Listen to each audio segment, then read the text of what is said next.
benih itu tidak pernah merisaukan tanah, dan akhirnya benih ini bisa tumbuh, mewarnai kehidupan, mewarnai dunia di sekitarnya. Pada akhirnya saudara-saudara saya akan bercahaya seperti matahari. Masa depan mereka ada di tangan Tuhan. Kami percaya ke depan anak-anak ini akan menjadi generasi yang luar biasa, menjadi penerus dari gereja-Mu ya Tuhan, di mana nama Tuhan terus dimuliakan di tempat ini. Terima kasih Bapa. Kami berdoa dan percaya dalam Yesus Kristus. Sama-sama katakan amin. Terima bagi Tuhan. Biarlah kasih dari surga turun ke tempat ini, turun ke anak-anak yang ulang tahun dan berakhir.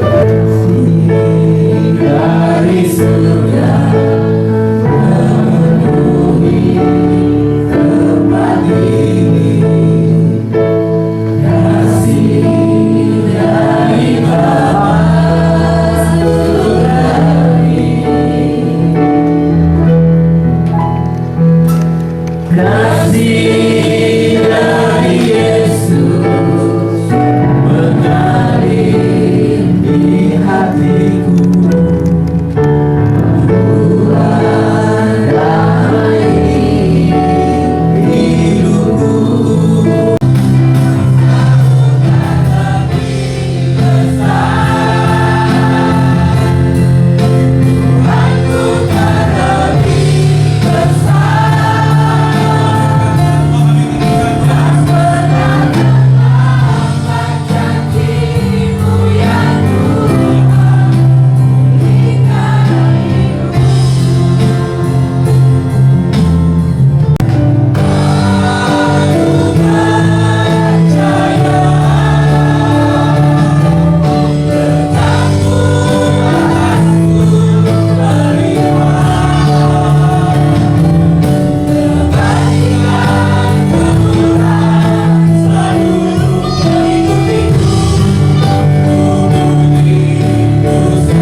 Bagi kakimu terang bagi jalanku. Jadi kalau kita merasa kadang-kadang hidup ini kok gelap, sulit, itulah tandanya bahwa kita memang butuh Tuhan, butuh firman-Nya. Jangan bosan dengan firman Tuhan. Amin. Dari Matius pasal ke-13 ayat yang ke-36 sampai dengan 43. Maka Yesus pun meninggalkan orang banyak itu, lalu pulang. Murid-muridnya datang dan berkata kepadanya, jelaskanlah kepada kami perumpamaan tentang lalang di ladang itu. Dia menjawab katanya, orang yang menabur benih baik ialah Anak Manusia. Puji Tuhan. Judul berikut ini adalah penjelasan perumpamaan tentang lalang di antara gandum.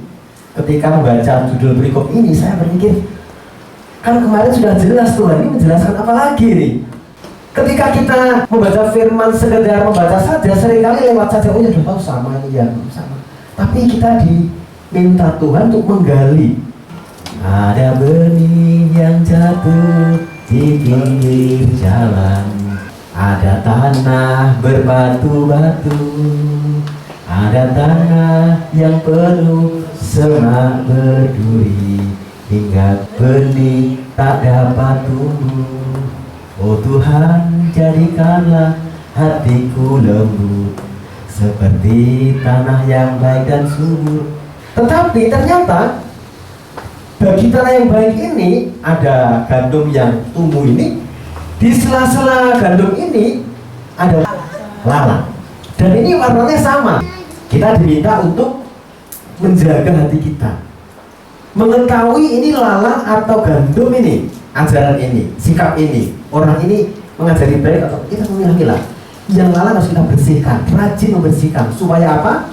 Pada akhirnya nanti kita bisa menjadi ladang gandum yang subur. Suatu ladang gandum kalau tidak dipelihara dengan baik, bisa menjadi ladang lalang. Itu pelajaran berikutnya. Apalagi yang dijelaskan. Setelah saya baca-baca, saya gali, ternyata ada juga pelajarannya. Ada dua hal yang mau saya bagikan. Yang pertama, ialah mengenai perkembangan jenis benih yang ditaburkan. Dikatakan karena itu dengarkanlah arti perumpamaan penabur itu kepada setiap orang yang mendengar firman tentang kerajaan Allah tetapi tidak mengertinya. Yang ditaburkan adalah firman Tuhan, firman kerajaan Allah. Ini orang, ini kita ditaburi firman Allah. Benihnya itu firman Allah ditaburkan pada manusia. Ada yang cuek, ada yang menyepelekan, ada yang hanya mendengar sebentar kemudian dia lupa, begitu tahu masalah hidup dia lupa akan firman Tuhan. Tetapi ada tanah yang subur, bisa menerima, mengerti. Tetapi bagi orang yang sudah mengerti pun ada tantangan lagi, karena si musuh itu juga menaburkan benih jahat. Dalam perkembangannya seseorang itu bisa menjadi orang yang lebih kuat firman-Nya. Seperti kita semua ini yang bertumbuh dalam firman-Nya, ladang gandum kita subur. Tetapi tidak semua seperti itu. Ada juga orang yang kuat itu malah iblis, suara iblisnya. Ini tidak selalu jenggotan ya, ini yang contoh ya. Mohon maaf Pak Jenggot ya, ini hanya sebagai contoh ya. Ada orang yang didengarkan tuh iblisnya. Ke gereja juga ogah-ogahan, lama-lama nggak ke gereja. Benih yang baik adalah anak-anak kerajaan, bukan firman Allah. Dan lalang adalah anak-anak si jahat. Artinya apa? Kita adalah benih yang siap untuk ditaburkan di dunia, di masyarakat. Saudara-saudara adalah benih itu. Nah, ini dunia kan seperti ini. Dunia ini bukan dari tanahnya, bukan lautnya, tapi orang-orangnya maksudnya. Di dunia ini, anak-anak Allah yang sungguh-sungguh percaya kepadanya, percayakan firman-Nya, hidup dalam kebenaran, itu adalah benihnya Allah, berharga, dan Allah menaburkannya di dunia ini. Jadi kita ditaruh di dunia ini untuk menjadi benihnya Allah. Tepuk tangan bagi Tuhan. Itulah saudara, itulah saudara, berharga yang akan ditaburkan. Meskipun nanti waktu ditabur ada orang yang menyepelekan, ada orang yang hanya mendengarkan sebentar, itu nggak masalah. Itu sebabnya kemarin Pak Daniel berkhotbah tentang biji sesawi. Ketika iman itu ada di hati kita, di hati saudara, sungguh-sungguh ada, sekecil apapun, itu dahsyat banget. Ada antusias, ada semangat untuk mengabarkan Injil, menjadi saksinya tuh. Seperti itu kita rasakan kalau ada benih iman itu. Iman kekristenan berbicara mengenai pengaruh, mengenai dampak kita bagi masyarakat. Jadi kalau misalnya seorang anak Kristen hanya egois memikirkan diri sendiri, hanya di kamar terus, mungkin prestasinya bagus, gajinya tinggi, tapi hanya diri sendiri, itu bukan orang Kristen. Kekristenan berbicara mengenai ragi. Kemarin Pak Daniel menjelaskan tepung 30 kilo itu dengan ragi sedikit itu menjadi tepung di roti. Itulah saudara saya. Jadi ketika kita dipanggil Tuhan menerima benih firman itu dan kita mengimaninya, itu kita menjadi benihnya Tuhan yang ditaruh di masyarakat, di kantor, di pasar. Mungkin kita berpikir, Tuhan, aku ini benih yang gak begitu berharga, Tuhan, duitku sedikit. Misalnya setiap kita saat ini dibagi emas 10 kilo misalnya ya, misalnya ini saya nggak punya emas kilo, misalnya semua dibagi emas 10 kilo itu 10 miliar ya. Itu kalau kita buat beli kontrakan itu sebulan itu dapat 100 juta kalau saya katakan. Kira-kira iman kita bertumbuh nggak ya? Belum tentu bertumbuh. Tuhan, aku butuh Engkau. Mungkin nggak bisa begitu karena nggak butuh Tuhan. Kita sibuk membuat jadwal rekreasi sebulan 100 juta ya, nggak usah ngapain, ya kan?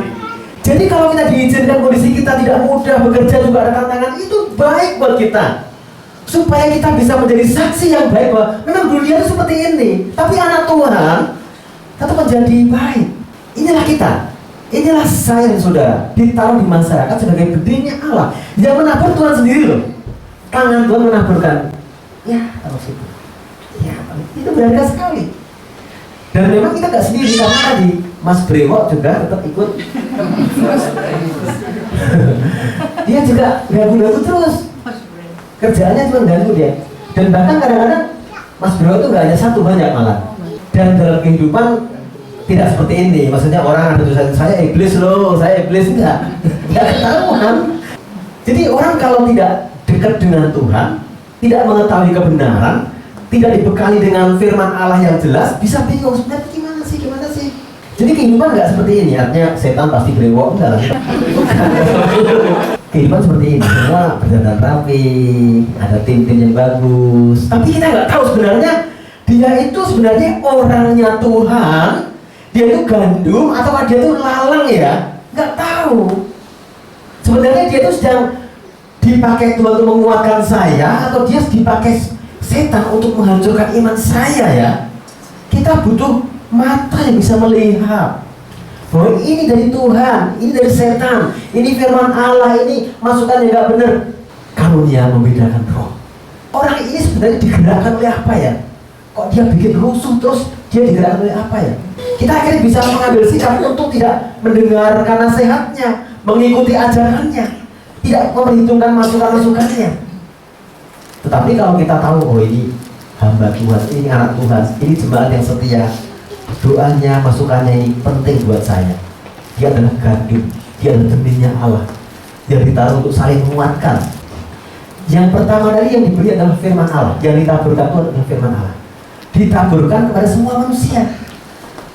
Ada yang menolak, seperti jatuh di pinggir jalan, jatuh di tanah berbatu-batu, tanahnya tipis, hanya tumbuh sebentar kemudian layu. Ada yang di tengah semak berduri, begitu dia dengar dia senang, tapi begitu mengetahui sulitnya hidup dia lupa akan Tuhan. Dan ada yang di tanah yang subur, yang di tanah subur juga ada hamanya, yaitu lalang. Kita harus melihara. Dan setelah kita kuat, ternyata kita ini menjadi berharga karena kita adalah benihnya Tuhan. Tepuk tangan bagi Tuhan kita. Senang gak Mbak Andri menjadi benihnya Tuhan? Senang ya? Di pasar Ciputat ada benihnya Tuhan. Ya. Ini tidak harus menjadi orang yang paling kaya di pasar itu, bukan. Tetapi menjadi orang yang bisa menjadi saksi, penuh kasih, selalu senyum. Tapi kalau sendiri jangan senyum-senyum sendiri. Inilah dunia yang kadang-kadang membuat kita berkecil hati. Apa bisa ya aku menjadi penginjil, menasihati mereka, memberi masukan? Mereka orang-orang yang hebat-hebat, pintar-pintar semua. Udahlah, nggak usah, nggak mampu saya. Banyak orang pesimis seperti itu. Dia membuat kita nggak berani melangkah. Benih itu tidak pernah merisaukan tanah. Yang penting dia bertumbuh, ngikut aja maunya Tuhan. Ditaruh di tempat kotoran pun dia tetap bertumbuh karena dia di benihnya Tuhan. Yang penting saya kerjakan tugas saya, dan akhirnya benih ini bisa tumbuh, mewarnai kehidupan, mewarnai dunia sekitarnya. Kemudian yang kedua, kita mempelajari akhir dari gandum dan lalang itu. Maka seperti lalang itu dikumpulkan dan dibakar dalam api, demikian juga akhir zaman. Ternyata menjadi lalang atau gandum ini bukan hanya melalui hidup kita di bumi ini, tapi nanti di akhir hidup kita, di endingnya itu ada suatu penghakiman. Ini banyak orang penghakiman kan nanti akhir zaman apa? Juga nggak ada akhirnya, masih ada terus. Kita mau melihat secara fakta, nyata, meskipun orang berpikir surga itu nggak ada, neraka nggak ada. Kita berpikir bahwa hidup kita pun juga terbatas, padahal. Ini kita, ini 100 tahun misalnya. Anggap aja misalnya umur kita itu 100 tahun misalnya. Kalau saya bilang 70, ada yang 80 juga itu saya. Ada yang 90 lebih juga. 100 anggap 100. Akhirnya akan meninggalkan dunia ini juga meskipun belum akhir zaman. Berarti nanti tetap ada penghakiman, aku ini lalang atau gandum itu akan terjadi. Meskipun kiamatnya masih lama. Dan nanti kita akan menjadi gandum yang dimasukkan ke lumbungnya Tuhan di surga, atau menjadi lalang yang dibakar ke neraka.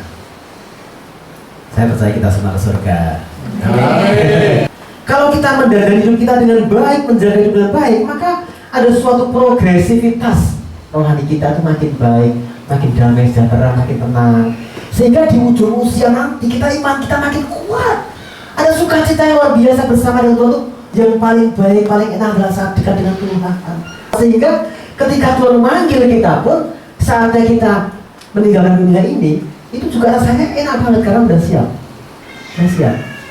Hidup kita makin baik, ladang kita makin bersih, nggak ada kebencian, tidak ada nafsu-nafsu yang tidak penting. Hidup kita makin enak. Artinya meskipun orang dunia, orang komunis, orang ateis mengatakan surga nggak ada, bisa begitu, tapi hidup kita juga udah makin baik. Sebaliknya ini adalah orang yang hidup dalam dosa.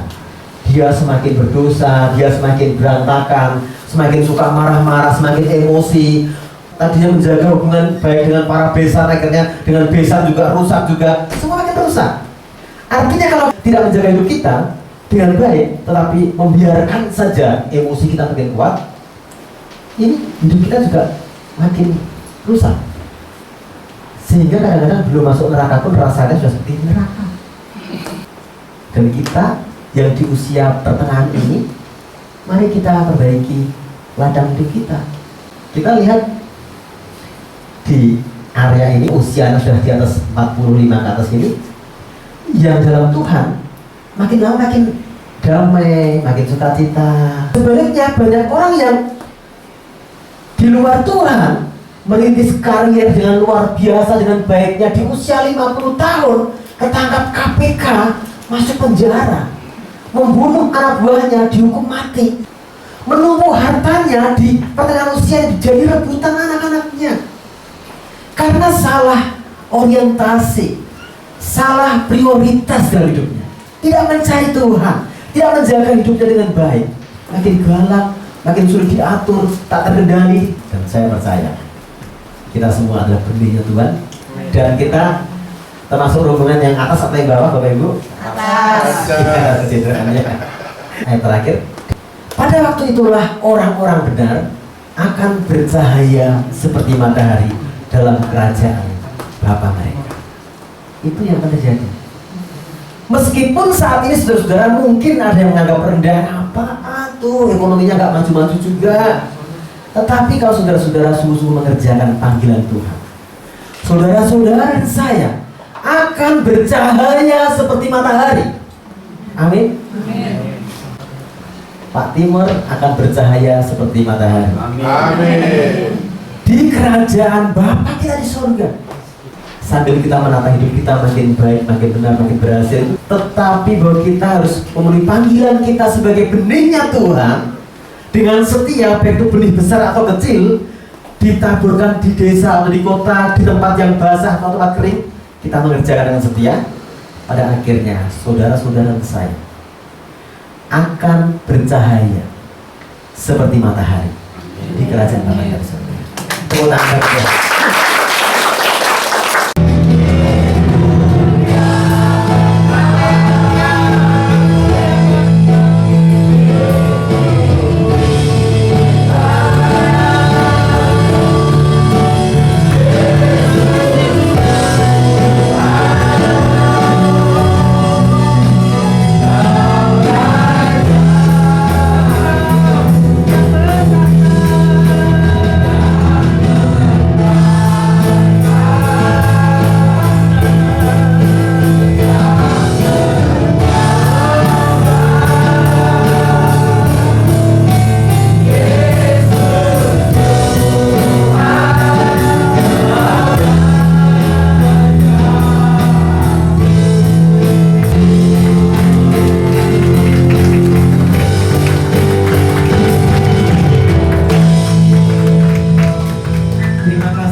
Kami disegarkan kembali bahwa kami berharga di mata Tuhan dan kami berguna bagi Engkau di kerajaan-Mu. Kami bersyukur buat karunia ini Bapa, dan kami akan terus bekerja melayani Tuhan dengan sebaik-baiknya.